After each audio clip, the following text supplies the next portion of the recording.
Fundación Palar y National Geographic presentan Desenterrando el Pasado, el único podcast de arqueología, paleontología y mucho más.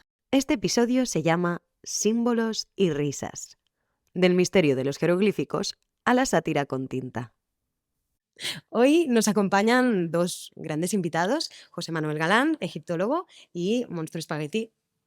Bueno, Anastasia Bengo, acá, también conocida como Monstruo Espagueti. Bueno, yo soy Anastasia Bengoechea, se me conoce como Monstruo Espagueti, que es mi alter ego.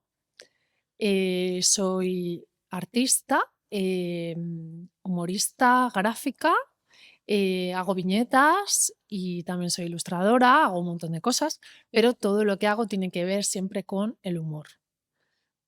Me hubiera gustado ser... Es difícil, lo he estado pensando mucho. No sé si me hubiera gustado, pero me gusta mucho el espíritu. Siempre me he reído mucho y he conectado mucho con Diógenes. Genial. Sí, las historias que cuentan de él me divierten, me parece cómico e inteligente y encuentro que tenía una forma de cuestionar a la gente muy que conecta mucho con mi espíritu, que es verdad que también soy muy irreverente y un poquito macarra. No llego a ser vagabunda como él, pero y a dormir en la calle, pero sí, conecto con él. No llegamos al barril, pero todo No, bien. Vale, sí, vale, bien, sí. bien. Estamos pre-barril, época pre-barril. Y Me hubiese gustado no trabajar y vale. dedicarme a la pura contemplación, a estar tumbada leyendo y a estudiar, porque pues ¿por qué no, no? A mí me parece autoconclusivo 100%, la verdad, no te voy a engañar. Sí. Y muchas gracias, Ujú. Anastasia, Monstruo Espagueti. ¿Cómo prefieres que te llame hoy? Anastasia. Anastasia. Que Sí. tienes un nombre también precioso, Gracias. de la realeza. Bien, muchas gracias, Anastasia. Y José Manuel Galán. Yo soy José Manuel Galán, soy egiptólogo, director del proyecto Yohuti, que llevamos excavando en Luxor 23 años ya, y profesor de investigación del Consejo Superior de Investigaciones Científicas, que suena muy serio, pero no tiene por qué serlo.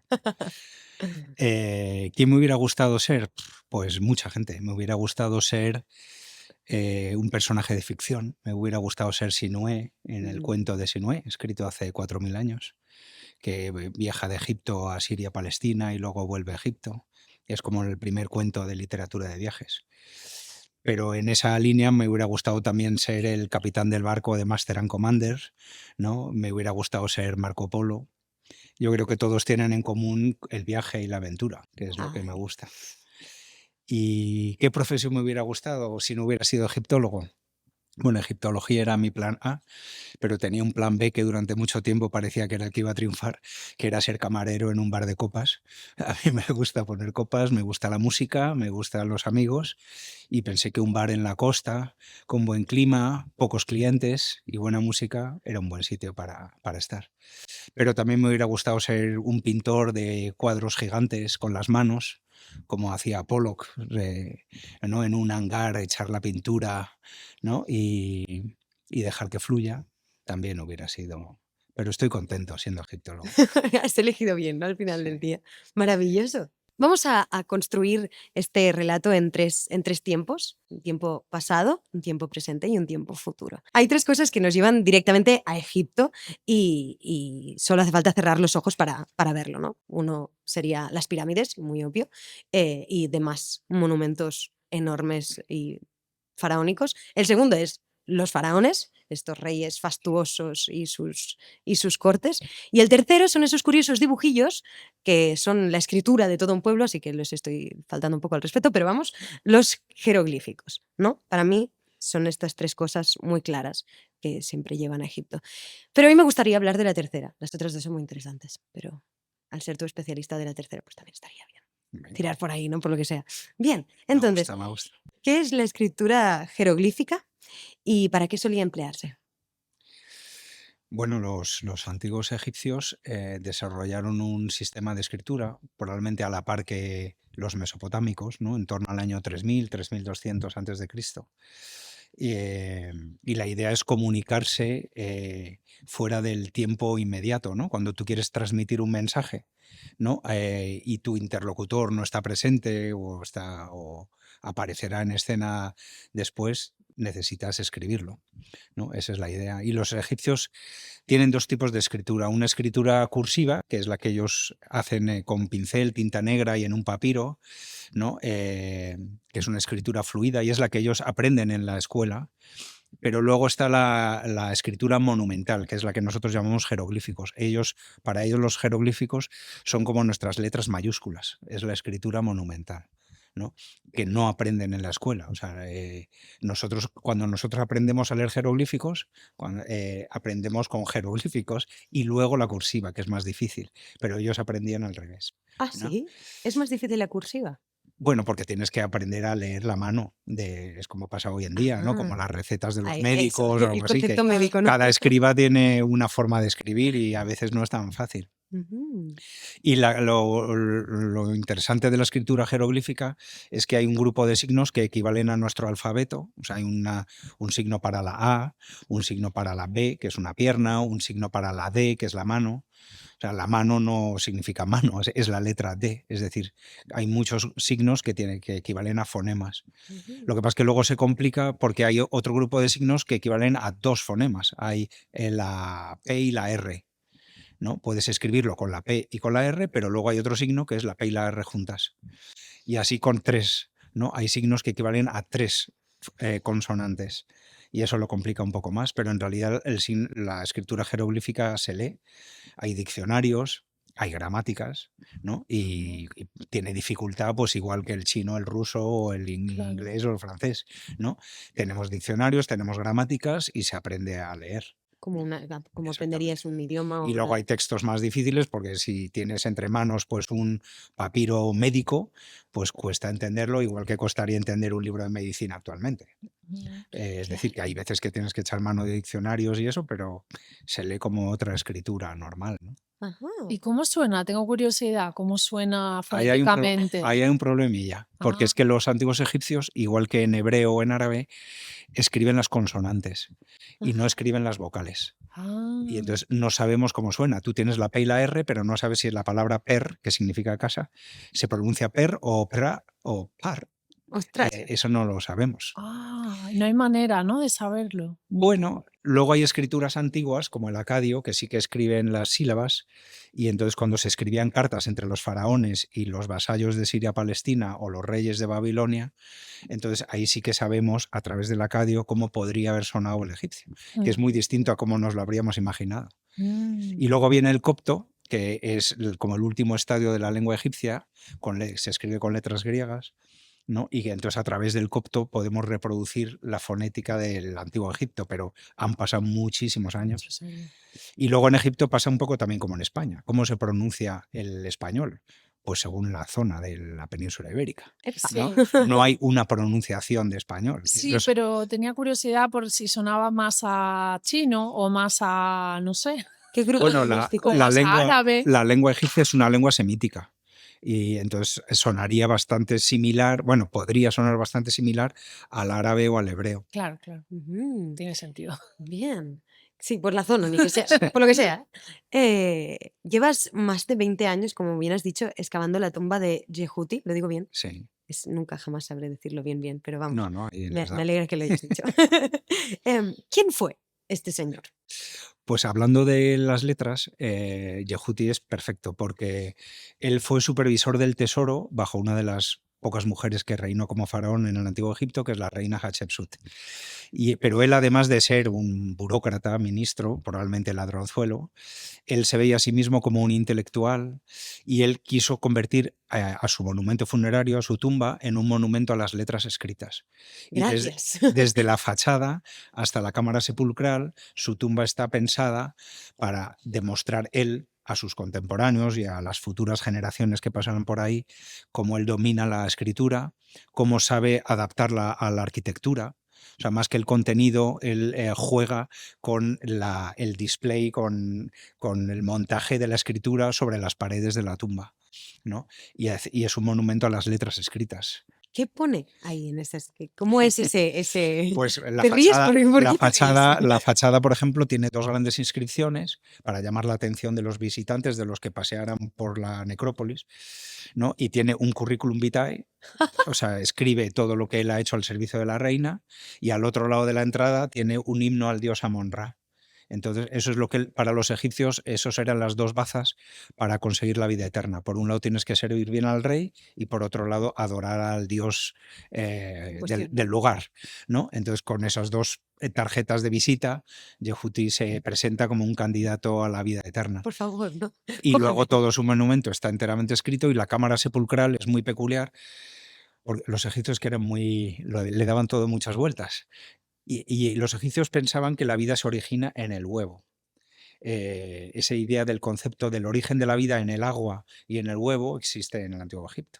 Entonces, la tumba Yehuti, su cámara sepulcral la pinta de blanco para evocar al huevo y luego la escribe enteramente con pasajes del libro de los muertos, que los egipcios llamaban el libro de la salida al día, que le iba a permitir superar todos los obstáculos y alcanzar la vida eterna.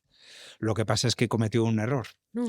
y es que su ego era más grande que la habitación, pensó que era demasiado pequeñita para él y una vez escrita decidió empujar las paredes. Al empujar las paredes, parte del techo se desploma y se debió morir del disgusto y nunca le entierran en su huevo, nunca le entierran en su cámara sepulcral, sino que le entierran en la antecámara. No. Sí, pero para Pobre. nosotros es súper buenas noticias. Gracias, pues, epa. Porque cuando vienen los saqueadores, le encuentran en la antecámara, le saquean, le queman, toda la antecámara está ennegrecida del fuego, pero se salva la cámara sepulcral con su libro de la salida al día.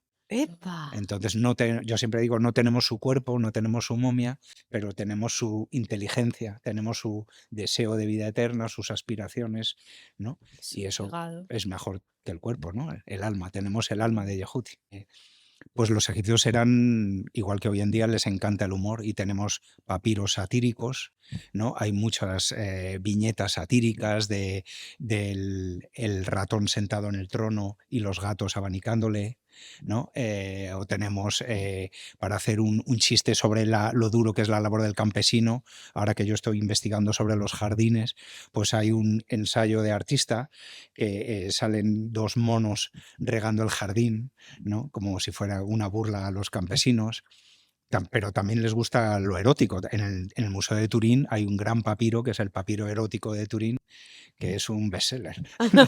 ¿Por qué será? O sea, sí que les, No hemos inventado nada de nada. O sea. sí que les iba el humor y la sátira y la burla y lo erótico también, claro. Y este de la rata sentada y que está siendo abanicada por los gatos, ¿quién podría haberlo hecho? O sea, ¿dónde se ha hallado?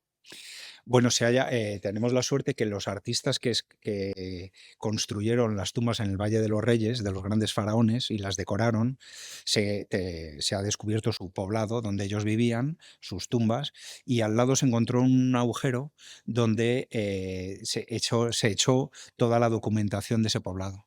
Y gracias a eso tenemos documentación sobre cómo era el abastecimiento de agua, cómo era la justicia, cómo se repartía el metal para las herramientas y muchos ensayos de artista y muchos chistes, ¿no? O sea que tenemos como los basureros en la arqueología es una fuente de información muy, muy importante, ¿no? Es como se dice también hoy en día, mira la basura de tu vecino y sabrás muchísimas cosas. Lo primero que hacen los espías. Ah, sí, mira las basuras. Pues claro. mira, espías y arqueólogos una vez más. Una vez más juntos. Unidos. Ostras, claro, entonces de alguna manera esos son testimonios involuntarios de las personas que no estaban que no ostentaban el poder de alguna manera, ¿no? Claro. Al final las tumbas, todo lo que nos queda son restos del poder y a lo mejor la sátira no proviene del poder, sino No, del que lo critica. O sea, suerte exactamente. que tenemos estos. Sí. ¿Y hay más en otros lugares? ¿O Bueno, Deir el es algo Medina como, es un lugar muy especial, hay muchísima documentación, pero se encuentra en otros sitios. o sea, que es Nosotros, súper. por ejemplo, en las últimas campañas hemos descubierto también algo muy chulo, muy interesante, y son los bocetos de los artistas antes de decorar las paredes, ¿no? Ellos ensayaban, tenían que organizar, planificar la escena en una pared, y entonces utilizaban fragmentos de cerámica o lascas de piedra caliza planas para hacer sus sketches de composición. Y entonces hemos encontrado el vertedero de los artistas con cerámicas con mortero, con pigmentos y con esos sketches previos a la decoración de las paredes. Maravilloso. Claro, que se prepare alguien para hacer algo también es bueno porque da más material, ¿no? Para luego. Quiero decir, Sí. que se preparen los sketches como en muchos Bueno, lo museos bueno también. también de estudiar Egipto, entre cualquier cultura o sociedad antigua, ¿no? Pero Egipto se ha conservado tanta documentación que realmente hace de los antiguos egipcios muy humanos, muy cercanos, ¿no? Y como dices tú, no hay nada nuevo, pero además de no haber nada nuevo es que son eso, como nosotros, ensayan, cometen errores, cometen faltas, ¿no? Y eso es un aspecto como muy bonito que te hace ver que la esencia del ser humano no ha cambiado tanto. O sea, cambia la moda, la tecnología sobre todo, pero la esencia del ser humano sigue igual, ¿no? O sea, nuestra idea del amor, del cariño, del cuidado de un padre a un hijo, de un hijo a un padre, poemas de amor, cartas, todo eso se conserva en Antiguo Egipto, no son solo pirámides y faraones. No, pero sí que es verdad que. ¿Por qué crees que Egipto es tan fascinante? ¿Por qué ha levantado tantas pasiones? Con diferencia, mucho más que otras civilizaciones antiguas, posiblemente también muy interesantes. No quiero Bueno, decir que también se más, aunque. conserva muchísima documentación gracias Ay, sí. al clima tan seco. Se conservan telas, nosotros tenemos toneladas de tela. Se conserva la pintura, se conservan los instrumentos de madera, los instrumentos de música, ¿no? Las propias momias, ¿no? Y yo creo que hay como un poquito para todos, ¿no? Dime qué te gusta y Egipto te lo ofrece, ¿no? Te gustan monumentos, tienes las pirámides, te gustan los chistes, tienes humor, tienes papiros de matemáticas, tienes papiros de medicina, te gusta la moda, pues tienes telas, tienes espejos, peines, Guau. Hay tienes para todos un los poquito de gustos, todo. claro. Sí, Como al final es eso, ¿no? Que es muy prolífico, hay mucha sí. cosa, ¿no? Muy interesante.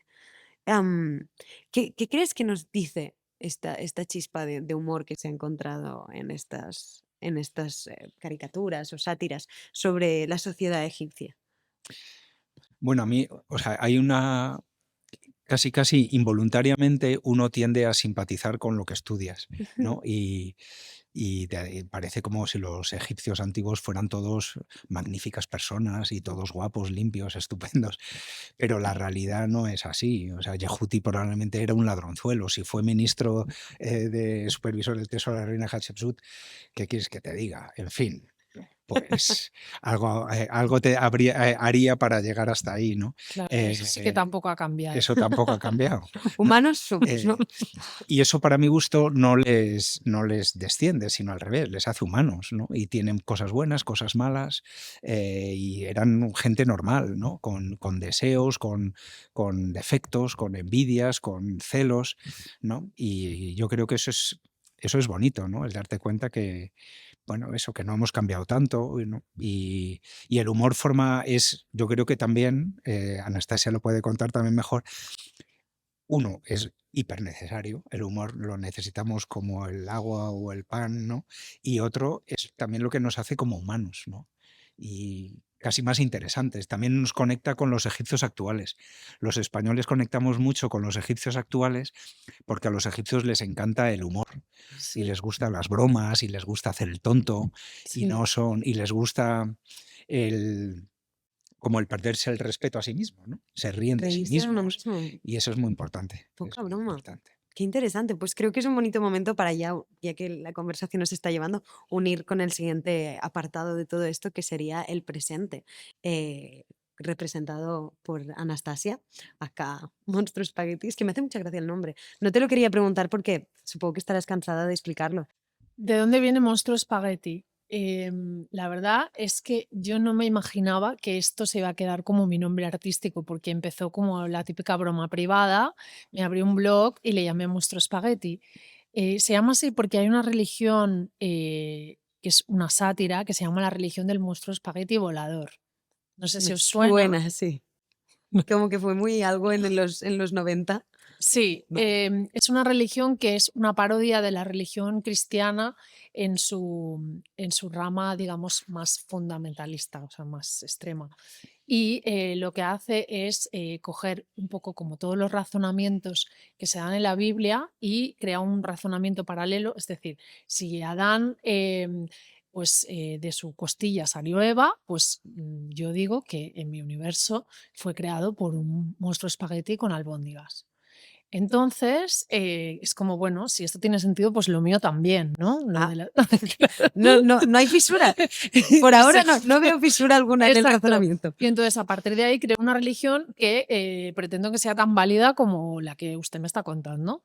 Y además quiero que se me reconozca. Quiero que salir en un DNI que teóricamente no se puede salir con nada en la cara ni en la cabeza que no sea religioso. Yo quiero salir con un colador en la cabeza porque soy de esa religión. Bueno, todo es una parodia.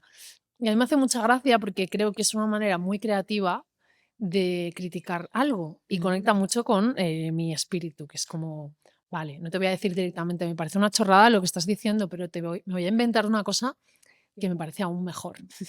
Es una chorrada, pero yo tengo una historia al nivel de la tuya. Y Ajá. sí, vale. Pues ahora sí que hay también 3 cosas que podríamos decir que nos llevan a Monstruo Spaghetti. Los dibujos minimalistas, esas mayúsculas, un poco esa escritura monumental en palabras de José Manuel Galán. Y, por cierto, de estricta tinta negra sobre blanco, esto es religioso, y su sentido del humor ácido y sarcástico. En este caso creo que tendremos que hablar de las 3, Vale. por lo que sea. Entonces, ponte que te construyes una tumba como la de Chehuti, con sus múltiples cámaras, con su huevo final, sus paredes decoradas y toda la pesca. ¿Qué pones tú en esas paredes? Pues yo haría lo mismo, he tenido tanto espacio que hago con mi Instagram, lo mismo. Es decir, según me levante, ¿no? Pues estoy sensible, pues pondría una poesía, estoy más juguetona, pues pondría una broma, pondría una lista de la compra, pondría cosas o sea, potentes, intensas y luego tonterías, pues un poco como un mapa de mi cabeza. Imagínate algún día alguien descubriendo eso y hablando en una conferencia súper seria, en plan, sí, hemos descubierto esta tumba, la tumba 3 del Valle de no sé qué, y hemos visto una lista, no sabemos exactamente qué es, desconocemos lo que es Fairy, pero seguimos investigando. Por favor, necesito este Mensajes universo paralelo. para el futuro pondría. O sea, Ah, por ejemplo, un titular. pues, por ejemplo, hay que abolir el trabajo. Por ejemplo. Esto es un poco el tema, ¿no? Oye, se está filtrando como el tema subyacente. No, Abolir es un el trabajo. tema que últimamente me obsesiona bastante y por Bueno, eso sí. lo digo. Si la IA viene a hacer las cosas, yo me dejo. Exacto. Vale, ¿cuáles son tus temas fetiche? No voy a hablar del trabajo, lo Vale. has dicho tú. ¿Y sobre qué te gusta hablar en tus obras? Bueno, me gusta hablar de cómo es relacionarse con el mundo, con las personas y conmigo misma. Mm. Es un poco como mi forma de ver las cosas, que me he dado cuenta de que resulta que somos todos muy parecidos y al final cuando cuentas lo tuyo, pues también estás contando lo de otra gente, ¿no? Y otra gente se siente identificada. Y pues me gusta y además no es que me guste, es que no puedo evitar hacer observaciones sobre todo. Es horrible, pero siempre he sido así y entonces además tengo que plasmarlo. Hay una historia de pequeña de que te dijeran, Anastasia, ¿por qué siempre dices esto? ¿O esto que piensas? Sí, bueno, Se acerca. Sí. la gente con, digamos, cualidades artísticas, muchos les cuesta adaptarse cuando son pequeños. Yo soy una de esas personas, hasta que encuentras tu camino, ¿no? Y en mi caso, pues sí, era la persona que tenía siempre que decir, no me parece bien, ¿por qué no lo hacemos de otra forma? Pues yo opino que tal. Y entonces, pues eso cuesta, por ejemplo, con figuras de autoridad. Ujú. Por eso, sí. Supongo que también cómo esté enfocada la cultura en la que, o la sociedad en la que vives también determinará que si te tiras para un lado o para el otro serás más o menos aceptado, ¿no? Supongo. Eso es, vivir en una sociedad tan tecnócrata como la nuestra trae Sí. esos problemas a las personas que no están interesadas o no tan interesadas en esa tecnología. ¿Por qué letras negras y mayúsculas? En plan, ¿por qué le gritas a la gente? ¿Qué mensaje es el que quieres que llegue? Yo es que siempre que alguien me escribe en mayúsculas pienso, ¿por qué me gritas? Y Ya, pienso que, como decías de los egipcios, ¿no? Esta es la escritura monumental, esta es la que tiene que perdurar. Creo que la mayúscula es para eso, para perdurar. ¿Cuál es esa idea que necesitas que perdure? Porque que sea vista y oída y escuchada. la verdad es que no es mi intención que todo el mundo me escuche. Eso está bien. Asumir eso está bien. Sí, simplemente parte de una necesidad de contar cosas. Es algo muy profundo y el que le ocurre, ¿no? Como el que es escritor o el que tiene esa pulsión, pues sabe de lo que le estoy hablando, si me estás escuchando ahora. Pobre desgraciado, vas a morirte de hambre. Esto no lo escuches. Esto mejor no lo escuches. Es una necesidad. Y bueno, el que quiera escuchar o leer, pues yo encantada. Yo grito y que me escuche quien bien, Sí, quien le eso parezca es. bien. Sí, Muy sí. bien. ¿Qué crees que dice tu arte sobre la sociedad en la que vivimos? Si alguien encontrara tus obras dentro de milenios, ¿qué pensaría de nosotros? Mm, Creo que ahí es complejo porque como toco diferentes temas, creo que se haría una idea de que vivimos en una sociedad que por una parte está muy evolucionada y por otra parte parece que no avanza. ¿Por Es, qué muy es- evolucionada? es como paradójico, pues porque hablo de cosas complejas, no sé, hablo de, a veces de satisfacción, de felicidad, de estar contenta, de cómo siento las cosas, desde una tranquilidad y una calma, y otras desde un enfado, ¿no? Y de una frustración y de querer cambiar las cosas. Ujú. Entonces, creo que si lo viese en el futuro y, por ejemplo, lo comparase con Egipto, diría, bueno, pues es que no hemos hecho nada, estamos igual. O sea, hay muchas cosas, ¿no? Sí, y Pues sí. yo siento que es la realidad. ¿O peor? Exacto, No como sé que si no aprendemos del pasado y que lo que nos preocupa ahora es lo mismo que preocupaba antes, ¿no? estoy muy de acuerdo con esa afirmación. Sí, Como creo que también lo está José Sí. Manuel, sí, por lo que ha dicho antes. Y sí. creo que es un buen punto de partida para llegar al futuro, que creo que es un poco el meollo de esta cuestión y en donde confluye todo esto. Porque al final, ¿qué tiene que ver una forma de escritura de hace más de 4.000 años con un artista de la brocha y la sátira, ¿no? Podríais decir, y este triple que se han marcado esta gente desenterrando. Pues yo creo que ambas son manifestaciones claras de una cultura, de una época y de un momento. Sino, o sea que, de alguna manera, ¿por qué creéis que es tan humano querer explicar lo que somos, cómo nos sentimos, cómo queremos vivir, cómo queremos ser recordados? ¿Por qué es tan humano explicar nuestras aspiraciones y nuestros sueños? Bueno, en el caso de Egipto, lo que los egipcios persiguen es ser recordados. Ellos tienen la creencia de que uno vive en tanto en cuanto se le recuerda, ¿no? La vida eterna va unida al recuerdo. Y ellos escriben un poco ansiando ponerse en contacto con las generaciones futuras, que las generaciones futuras sepan quiénes han sido y que de ahí, pues quien sepa leer, que lea las inscripciones, quien no sepa leer, ve los dibujitos, y de alguna forma su ansia, y ellos gritan también, ¿no? Es de aquí estoy yo, aquí he estado yo, ¿no? Recuérdame, ¿no? Y así viviré, ¿no? Mm. Nosotros también cuando empezamos a trabajar en la tumba de Yehuti, te planteas también si estás profanando un lugar santo que no te pertenece, ¿no?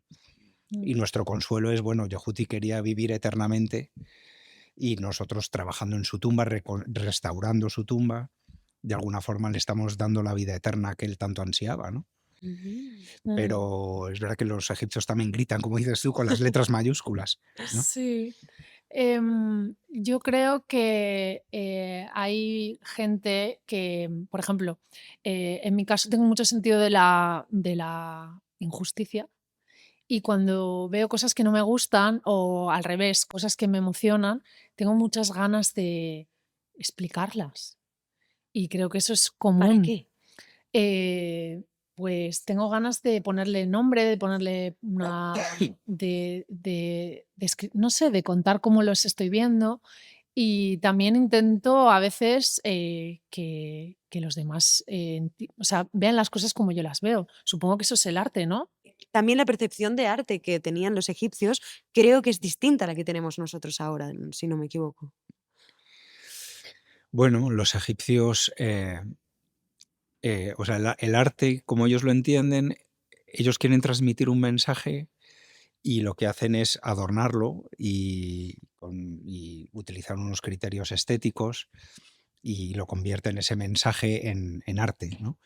Em, pero los estilos van cambiando, ¿no? El antiguo Egipto son 3000 años de historia, el Egipto faraónico y el arte de la época de las pirámides no tiene, bueno, tiene una parte que ver, pero va evolucionando y en la época del el Valle de los Reyes es distinto, ¿no? O sea que la moda cambia y el arte cambia con ello, ¿no? Pero los egipcios sí que también, igual que tienen humor y tienen sátira e ironía, ellos también se recrean en el arte, ¿no? Y les gusta, claramente tienen un gusto estético, ¿no? Y se recrean con la belleza, ¿no? De Ujú. todo tipo, ¿no? Y son muy observadores, eso también va muy unido a los artistas, es la capacidad de observar, ¿no? De observar la naturaleza. Entonces hay una escena, por ejemplo, en una tumba de caza y pesca en los pantanos, y el artista se recrea pues con los detalles de las aves, ¿no? En sus nidos poniendo huevos, la musaraña que se acerca al nido para comerse los huevos, debajo hay un hipopótamo que está dando a luz y un cocodrilo se le acerca a la hipopótama para comerse a su cría y de repente una escena que en principio tiene un mensaje de vida eterna y de reproducción, etcétera, de repente está lleno de detalles artísticos, ¿no? Hmm. Y O sea, pero también la idea original de ese mensaje no es la expresión individual, sino la expresión, de alguna forma, apuntalar el poder de esa persona que está ahí o la posibilidad de esa sí. persona de permanecer Pero en la como tú otra has vida. dicho, en Egipto cada tumba es distinta. O sea, de la época de Yehuti se conservan varias tumbas y cada tumba es bastante distinta, muy distinta. Y casi te puedes imaginar a los propietarios paseando por la necrópolis y visitando las tumbas unos de otros. Es decir, Yehuti, ¿tú qué has hecho? Y Vamos tú, a ver. pues yo he decorado la fachada con unas Claro. inscripciones. Vamos de tumbas Y en tú, tumbas. Senenmut, pues yo mi techo lo voy a hacer con un techo astronómico que reproduzca las constelaciones y las estrellas para cuando sea de noche yo poderme guiar. Claro. Y otro dice, pues yo voy a hacer una réplica del templo de la reina Hatshepsut, pero en miniatura y dándole otro toque. O sea, que al Entonces, final hay expresión individual claro, también, cada como hoy en tumba, día. Tampoco hemos inventado cada eso. tumba Sí, es Oye, distinto. algo. sí. Mm. Yo creo que se ve muy claramente el propósito decorativo en Egipto, ¿no? Sí, y de individualidad. Sí, sí, y de poder, ¿no? También. Yo Sí. pensaba, como una cosa como que se explica mucho yo cuando estudié historia del arte, que la forma de crear arte previa, por ejemplo, incluso al romanticismo, siempre está muy ligada al poder, está muy ligada a un relato estipulado, o sea que hay poca expresión individual propiamente. Pero tal vez esto esté cambiando, tal vez esto es algo que creíamos que ahora estamos viendo que no es así, o algo que a lo mejor me he inventado yo. Claro, no, está. Puede ser, lo que tú te inventes te No, salvas. no, o sea, es verdad que hay unos temas que el faraón espera que estén en su tumba o que el noble espera que estén en su tumba y el artista tiene que adaptarse a esos temas, pero una vez definido el tema, el artista es libre y Mm, cada caza en los pantanos es distinta y cada caza en el desierto con arcos y flechas es distinta. Entonces hay temas que pueden repetirse como los retratos de familia o un bodegón, pero cada obra es siempre individual. Ujú. El arte egipcio también a primera vista parece repetitivo, pero en realidad cuando entras al detalle es lo contrario. O sea, mm, buscan el romper la repetición. O sea, hasta el punto que, por ejemplo, el plural en egipcio se escribe con una palabra y 3 palitos de plural, pero se puede escribir esa misma palabra 3 veces. Ah, Y si es un trono, por ejemplo, y escribes 3 tronos, el artista coloreará los tronos de distinta forma para que no sea monótono. Entonces se busca siempre romper la monotonía. O la fachada de Yehuti, las dos grandes inscripciones de lejos parecen iguales, simétricas. Y de repente cuando te acercas son totalmente distintas. Una está escrita en columnas, otra en líneas horizontales, una de derecha a izquierda, otra de izquierda a derecha. Una es un texto civil, un currículum vitae, y otra es un himno religioso. ujú. Entonces les gusta jugar Jugar. con el espectador. ¿Tú mm. crees que esto pasa hoy en día también? Quiero decir, ¿tú reconoces ciertos patrones de expresión? En plan, dirías, ostra, pues mira, este trabajo que yo hago, veo que otra persona también lo hace, pero creo que nuestro tema puede ser parecido, pero a la vez muy distinto. ¿Tú lo notas ahora? ¿O crees que hay un poco más de heterogeneidad? Yo creo que ahora hay una libertad absoluta y hay un nivel de autoexpresión completamente libre.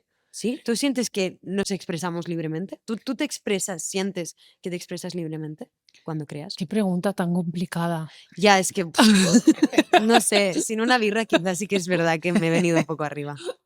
Ahora nos vendría bien el José Manuel del bar. Ah, Ese nos vendría muy bien. pues Ahora. siempre está ahí, ¿eh? Está, Siempre está ¿te imaginas? Se escondido, lleva la coctelera. deseando salir. Esto estaría guay.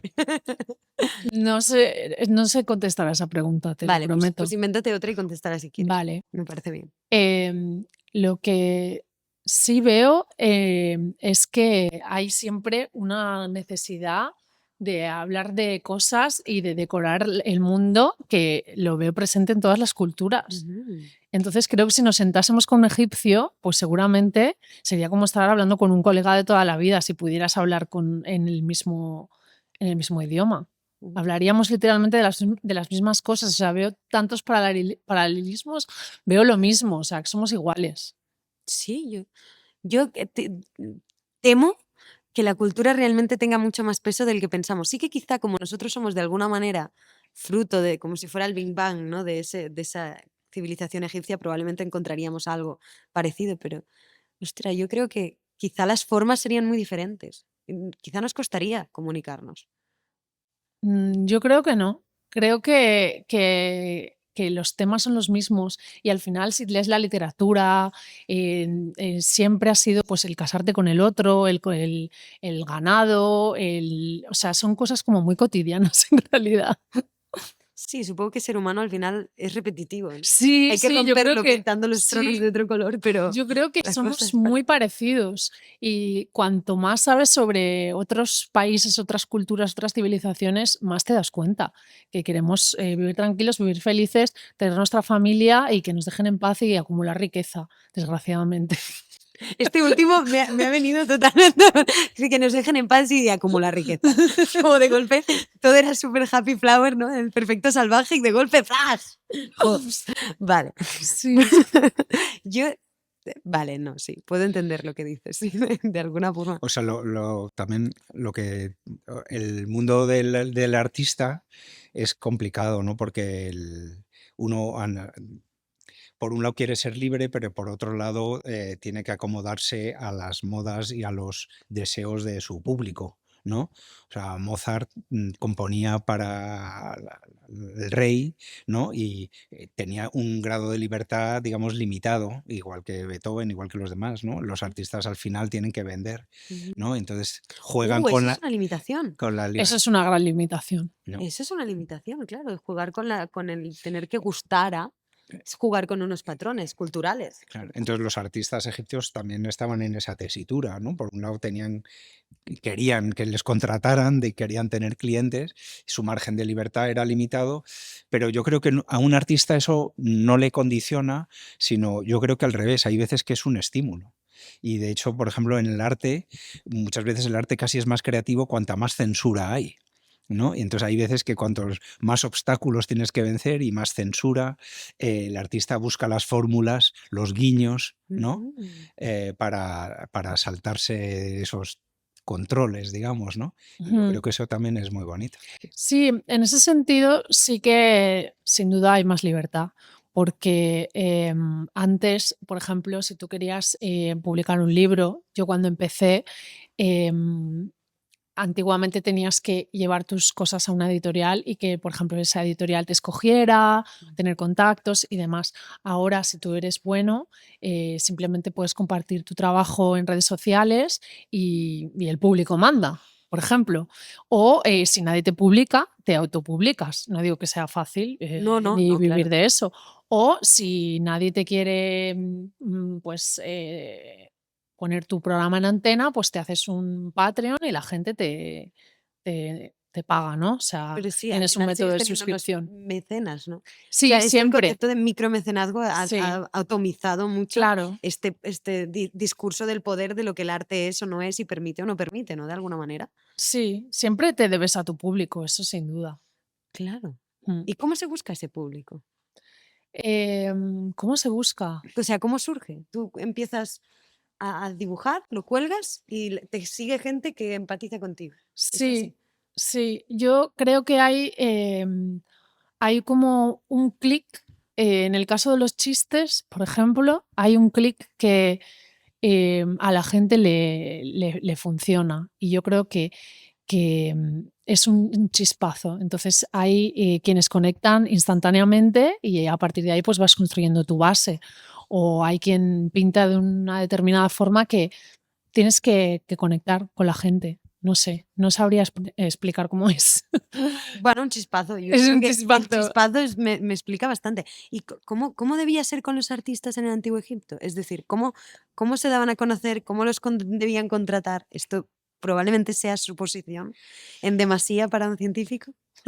Bueno, en el arte egipcio tiene una peculiaridad y es que rara vez se firma. O sea, los artistas son en la mayor parte de los casos anónimos. Claro, Sí, eso es solo hay como algunos China. casos en los que sí conocemos el nombre de los artistas, ¿no? O de los escritores, porque también, por ejemplo, el cuento de Sinué no se conoce realmente el nombre del autor, ¿no? Luego sí que es verdad que hay una inscripción que habla de los autores famosos que han escrito obras que han trascendido. Ajá. Entonces, probablemente de ese grupo estaba el autor de Sinué. Pero eso también es un aspecto, yo diría que bonito. Menos Eh, ególatra, ¿no? Sí, bueno, porque puedes hablar de artistas y de pintores sin nombres, ¿no? Y son las obras las que toman el protagonismo, ¿no? Mm, Más que la personalidad del artista, Esto ha ¿no? cambiado. Hay un libro que se llama Shanzai y que habla sobre justamente sobre esto. En China, por ejemplo, tampoco se firman las obras, no existe los derechos de autor como tal. Por eso se da tanto la copia, Mm. porque claro, ahí pues no tiene ni siquiera sentido que tú digas, no, esto es mío. Allí se entiende el arte de otra forma. Quizá tiene que ver por su manera de organizar las cosas como un poco más global, ¿no? Como pues más comunista. Y Por lo que sea. sí. Y nunca se ha comprendido bien eso. Por eso cuando les hablas de copiar no saben de lo que le estás hablando prácticamente. Ajá. Sí. Una cosa muy bonita, por ejemplo, es el arte prehistórico. El arte prehistórico no está firmado y y no necesita firma. O sea, es como la obra es como si tuviera vida propia y reflejara una cultura, una sociedad, ¿no? O sea, las pinturas de la cueva de Altamira no necesitan No hace falta saber no, quién. casi es Ujú. más bonito, yo creo, más trascendente, más místico, ¿no? Que es la obra por sí misma. ¿Y cómo lo vives tú esto como artista? ¿Tú sientes que tienes que crear, que tiene que haber un personaje que sea el artista detrás de la obra o que la obra per se ya Eh, tiene este... la copia es el pan de cada día de un artista. Ujú. Me parece incluso que, o sea, hay casos que son muy flagrantes que dices, vale, esto es un plagio absoluto, pero es que yo creo que el arte va como en corrientes y ni siquiera tú misma eres consciente de que a lo mejor te estás inspirando en otro artista y eso pasa por tu cabeza o a lo mejor sueñas una noche y te levantas al día siguiente y dices, "Ah, he tenido esta idea", y luego resulta que es que eso lo has visto en no sé dónde. Siempre son corrientes el arte. Robar, ¿no? Como decía Picasso. Exacto. Entonces, tú creo que tienes que seguir tu trabajo y preocuparte por hacer tu trabajo diariamente, pero no pensar demasiado en la copia o la no copia. Ujú. O Mm. sea, en la originalidad o no, que la obra tenga su propia autonomía. Sí, no existe la originalidad. Bien. Mm. Si bien este debate es francamente interesante, me gustaría llevarlo un poquito al futuro, ¿no? Porque estamos también trabajando mucho, uniendo el pasado y el presente. Y me gustaría preguntaros si creéis que en el futuro se necesitarán más egiptólogos y artistas y por qué. Si alguien responde que no, me voy a preocupar. En Yo serio. creo que no. O Joder. sea, que Tía. Tía. Por favor. bueno, más, Una pregunta capciosa. más egiptólogos seguro que sí. Sí, no lo sé. Más artistas, no lo sé. Los mismos. Para no perder el tono. Que no me quiten el trabajo. Por favor. No es por eso. Lo digo, ¿En serio? lo digo porque yo tuve un podcast, como te he contado, tuve un Mm. podcast 3 años y vinieron un mogollón de artistas, tenía invitados cada semana y yo pensaba que los artistas serían mucho más interesantes de lo que resultó ser. No son tan interesantes. Hay otras personas que me resultan más interesantes que los artistas y son los científicos. O sea, me parece que tiene que haber más gente con un conocimiento específico, apasionada por un tema en concreto y que, pues eso, que viva con una pasión por algo. Que es externo, que no tiene que ver consigo mismo, sino que es algo que hay en el mundo. Fascinado por las abejas, fascinado por Eso está la justito. Vía Láctea, no sé, por otras cosas, porque creo que hay demasiada gente obsesionada consigo misma y eso me parece que es una cualidad típica del artista. Por eso menos artistas. Buah, empezaba diciendo no y acabo diciendo ole, estoy muy... Ole. Sí, Sí, sí. señora. Bonito statement. Bueno. Me gustó, me gustó. Me ganaste el corazón. Y José Manuel. Bueno, yo creo que, o sea, ahora hay una tendencia en contra, digamos, de las humanidades en las instituciones, desde los colegios, desde los propios colegios a los chicos se les empuja como a las ciencias y las humanidades si son si puedes evitarlo mejor, ¿no? Y es así. Y en las universidades cada vez cuesta más sacar adelante los departamentos de humanidades, de historia, literatura, lo que fuera. Y yo creo que es un momento en el que el ser humano no se está dando cuenta del error que está cometiendo. Es como pegarse tiros contra tu propio pie, porque, porque las humanidades son precisamente lo que nos hace humanos. Son los que estudian y defienden la esencia del ser humano, que es la capacidad artística, la capacidad del recuerdo. Y sin las humanidades no somos nada, somos robots. O sea, la esencia del ser humano está en las humanidades, en sentido amplio, ¿no? Y yo no sé si se necesitarán más egiptólogos, pero yo creo que en algún momento se invertirá el movimiento pendular y se fomentarán las humanidades como una defensa de la esencia del ser humano, ¿no? Por desgracia necesitamos el péndulo, necesitamos llegar al extremo y que seamos casi animales en extinción para que se recupere, ¿no?